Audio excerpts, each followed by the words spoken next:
Hey everyone, James here from the OTI coaching team. I hope you're all doing well. Today we're going to be talking about the serve, and we're going to be talking about a very important concept, and that is when players over-rotate and open up too early. This is a very common problem that we see at the club level. And first of all, you may be wondering, what does over-rotation look like? Over-rotation is going to look something like this, where players open up their upper body too early on the swing, and it looks something like that, where they completely open up and over-rotate. What we got to ask now is, why is this occurring? Why does over-rotation occur? And it happens for many reasons. Number one, the most dominant one is going to be that players are too result-orientated. What I mean by that is, before they even strike the ball, they're already looking on the other side of the court to see where the ball is gone.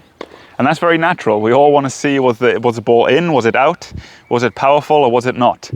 But the problem with this is, when you shift your head too early and you look too early, it results in the swing pulling down and the body opening up.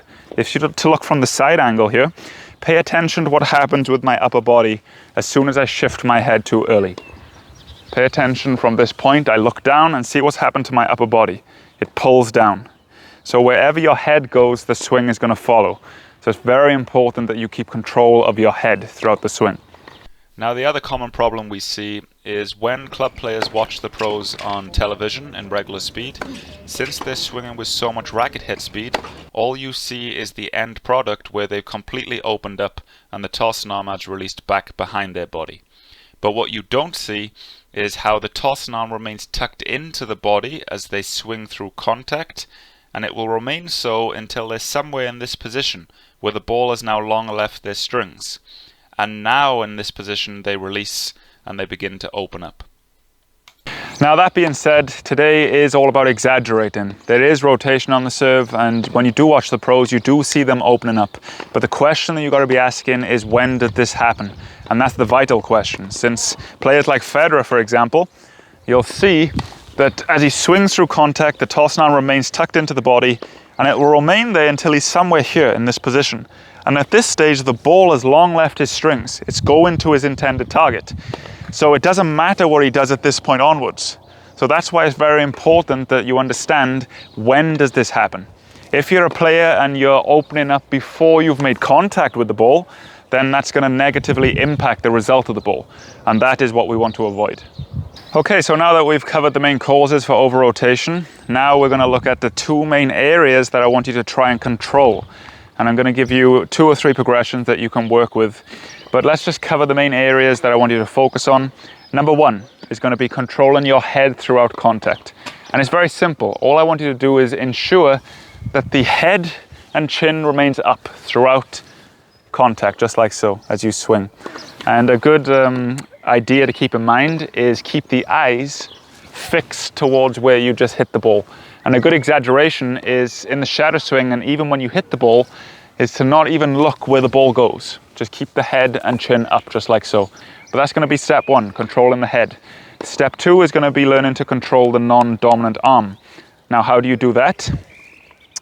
Just like what we did with the head, we're going to exaggerate the correction. So you'll toss the ball up, keep the toss arm up, and now as the racket moves over the head, the toss arm will begin to come down and tuck into the body. And you'll swing, you'll complete the swing just like so, follow through, keep the toss arm tucked into the body. But then when you finish the swing, I want you to look something like this, where you cross your arms.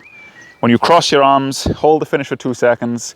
And if you're still in this position where the upper body is pointing slightly towards the right net post, you know that you've done this right. Okay, so now on to a few progressions that will help you fix this. The first progression should always be shadow swings. You start in shadow swings since you're able to isolate the motion and break it down in the beginning, giving your brain the opportunity to process all of the new information. So I'm going to start in the shadow swing. I'm going to go nice and slow. I'm going to really focus on controlling my head and my non-dominant arm. So I'll go very slowly in the beginning, keeping my head and chin still throughout the swing, looking towards where I just hit the ball, and keeping my toss arm tucked into the body. And I'll hold the finish for 2 seconds and check the checkpoints. I'll do 2 more. Toss, keep the head still, toss arm in, hold, 1, 2, double check, and 1 more.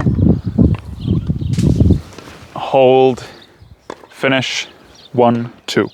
Okay, so now we're going to hit some balls, but when I do this, you're going to see a few things. Number one, I'm going to start in what we call the half court position. So I'm inside the baseline. Number two, I'm going to serve down the line. Why? By doing this, I'm able to take the outcome out of the equation in the beginning, and it really allows me to maintain and keep my focus on the new mechanics that I'm working on. So it's very beneficial for you if you start in the half court position and serve down the line whenever you're working on any technique on your serve. Now, the other thing I'm going to do is I'm going to isolate the motion and break it down a little bit more. And I'm actually going to start from what we call the half serve position. That looks something like this. Tip of the racket points to the right side, elbow just below shoulder level, and I'm in a nice relaxed position. Now from here, all I'm going to do is replicate the shadow swing. So I'm going to go nice and slow in the beginning, toss. I'm going to hold my finish for 2 seconds. Now what can you see in this position?